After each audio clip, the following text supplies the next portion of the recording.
Fellow leader, I'm coming to you from West Texas, Lubbock, Texas. I'm here for work tomorrow, and I wanted to take a couple of minutes this evening and talk with you about this concept of leadership covenant. The high achieving leaders I work with have this unwritten understanding that they have both a responsibility to the formal duties of their position as well as a responsibility to the people they lead. It's not an either or.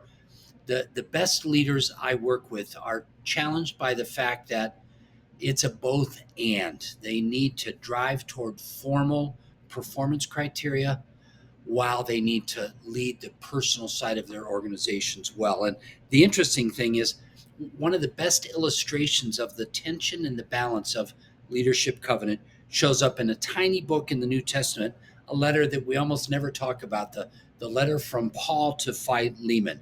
Here's the background. Philemon is a respected leader in the early church, and Onesimus is a runaway servant of his, someone who left owing Philemon something, financial obligation, relationally. And Paul, who's under house arrest in Rome, meets Onesimus, leads him to faith, and sees the tremendous potential that Onesimus has. So Paul ends up writing this heartfelt letter asking Philemon to receive Onesimus back, not just as a servant, but as a brother. In this one short little letter in the New Testament portion of the scripture, man, we see responsibility, authority, conflict, fear, dignity, forgiveness, all wrapped up together in one tight little letter. Philemon has formal responsibilities. He's got structural duties. He's a leader in the church, in his organization. He's got accountabilities to uphold, and Onesimus was part of that.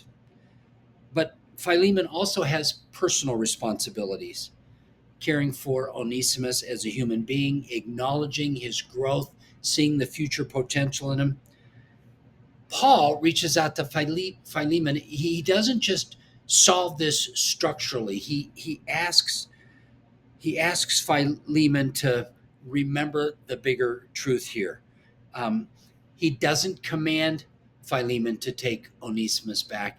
He challenges him through love. And here's the demonstration of leadership covenant on Paul's part. 2/3 of the way through this short little letter, he says, anything that Onesimus owed to you, charge it to me. Whatever he owes you, you charge to me. That's an example of leadership covenant. Someone who doesn't see just the role that's to be fulfilled, but the person that's behind that role. So what does that have to do with you and me, leader? If we aspire to be high achieving leaders, we balance the tension of formal structural leadership with the relational, personal side. And so I guess my question to you as I wrap up our brief video dialogue is, where do you need to manage this tension?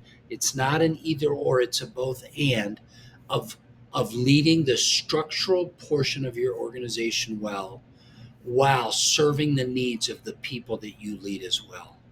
Fellow leader, I'm Andy Neillie for Neillie Leadership Group.